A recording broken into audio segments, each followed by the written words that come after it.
You guys have been asking me about my thoughts and opinions on the new Apple Watch Series 3 with LTE. In fact, I got the new edition models. I've got them right here. I've got the white ceramic Apple Watch edition here, and I've got the gray ceramic. This is a new color for 2017 here as well. I figured we'd do an unboxing. I'd show you what's inside the box, what these edition models come with, because they do come with a lot of things that the other ones don't come with. So this is Apple's top of the line Apple Watch. These are the 42mm versions. I think I paid $14.93 for each of these after tax. Now I just so happen to be wearing the white ceramic model here. That's my color of choice. I've got it here with the spicy orange sport loop band. That's the new band style that Apple just released alongside the Series 3. But what I thought we'd do here in this video is unbox one of the Apple Watch edition models, so that'll be the gray model, the new color, and go over 5 things that you may not know about the Series 3 Apple Watch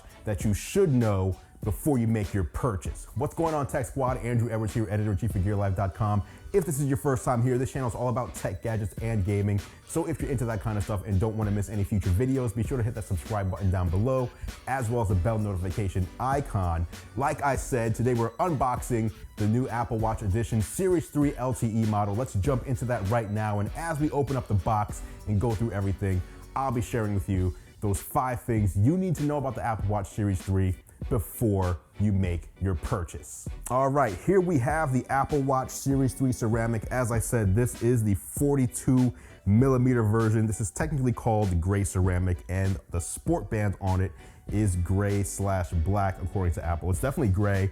The black, it's like a two-tone watch, but the second color you don't see unless you look on the inside of the band, which is the side that's against your skin pretty much at all times. So it's kind of weird that they put a second color there, making it two-tone, but in a place where no one's ever gonna see it. As we open up the cover, inside the box, you're gonna see right up front is another box. This is the jewelry case for the Apple Watch Series 3 itself. We'll set that aside and see what else is in here. You've got some paperwork, of course, with the Apple Watch inside there. You've got what amounts to a quick start guide. You've got some Apple stickers. You've got the second size for the band. So on the watch itself, it's gonna have the medium large band, but if you prefer small medium, they've got that in there for you. And then there's also the Apple Watch Edition booklet. This is pretty much like a little keepsake booklet that tells you about the process they use to make the ceramic, to polish it, and some hero pictures of the watch itself.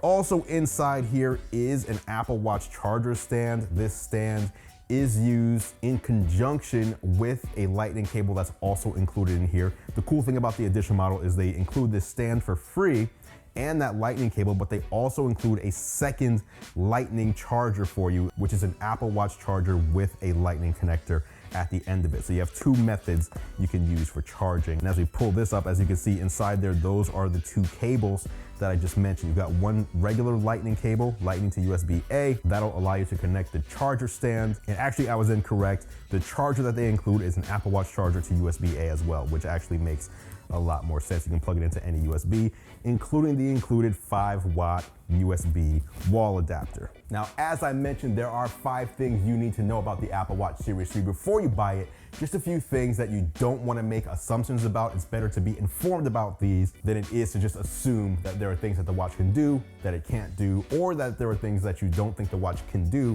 that it actually can. So the first thing we want to start with is speed. The Apple Watch Series 3 sports a brand new S3 processor, and this thing is ridiculously fast, way faster than Series 2, Series 1, and of course, obviously, the Series 0, which was the slowest smartwatch you could probably ever buy. On that original Apple Watch, it took over a minute to start up. It spun forever when trying to launch apps, and Siri was pretty unresponsive. WatchOS updates combined with Apple's S2 chip on the Series 2 somewhat fixed things, offering a 50% increase in speed over the original model. But even this model, last year's model, was still slow. It's definitely a vast improvement, as I said, 50% faster, but it was still, you tap on something, you tap to open an app, and it would still take a little while. It wasn't instant like it would be, let's just say, on your iPhone. Now, watchOS 4 has improved speeds for Series 2 users, but not in the way that the Series 3 S3 chip does. Apple's new smartwatches are ridiculously fast. The company says they're 1.7 times faster than the Series 2. And while I haven't had enough time to do any sort of official benchmarking of the speeds, I can tell you right off the bat, it just feels faster. One of the apps that I use to test that is Pokemon Go, because that app takes a while to launch, especially from the watch. And it usually takes a bunch of spinning before it opens up, even on Series 2.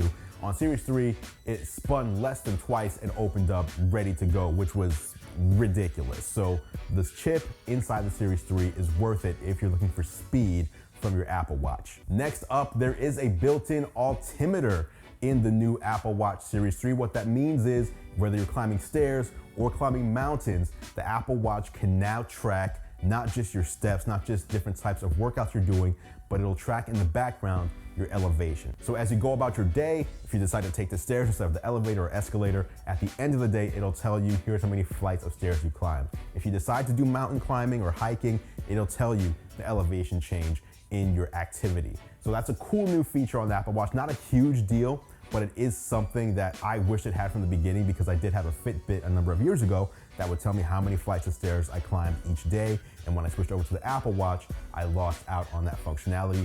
With Series 3, the altimeter is in there, and therefore I have that functionality back. Up next, another thing on the positive list, the Series 3 LTE Apple Watch has more storage than the non-LTE models. So in the past, Apple Watch Series 0, Series 1, Series 2, and even Series 3 GPS without LTE, those all ship with 8 gigabytes of storage. That's enough storage to store some apps on your watch as well as some music.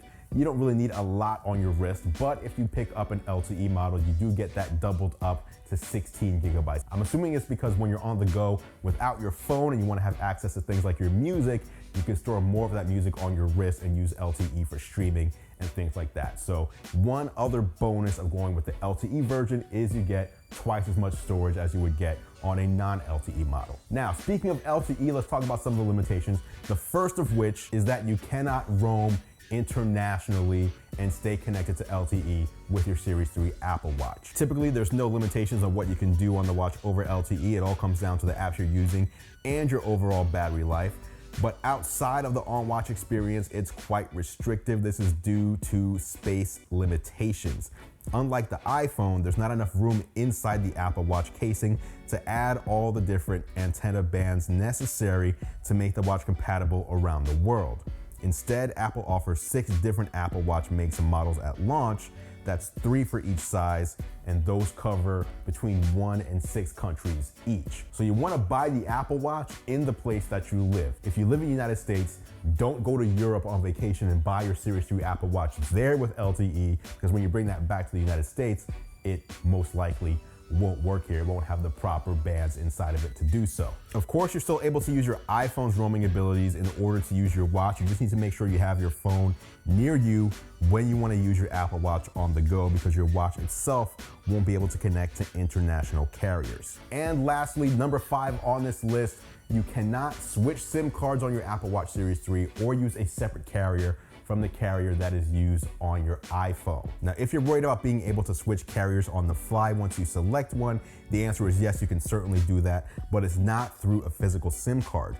Instead, this works similarly to Apple's embedded Apple SIM on the iPad. You can add or cancel the service on your Apple Watch from any available carrier at any time in your region, and it's all done through the Apple Watch app. So there's no need to put in or pull out a tiny plastic SIM card. It is worth noting that whatever carrier you choose on your iPhone is the carrier that's going to be linked to your Apple Watch. So for example, you can't use AT&T on your iPhone and Verizon on your Apple Watch. That's not how it works. Whatever carrier is being used on your iPhone, that's what's going to sync over to your Apple Watch. In order to change the carrier on your Apple Watch, you need to change the carrier on your iPhone. And so there you have it, guys. Let me know what you think of the unboxing of the Apple Watch Series 3 Edition model. Do you like the Edition model? Is it something you would invest in? I personally don't think it's something that is worth it. There's no other features, there's no extra features that you get with the ceramic version that you wouldn't get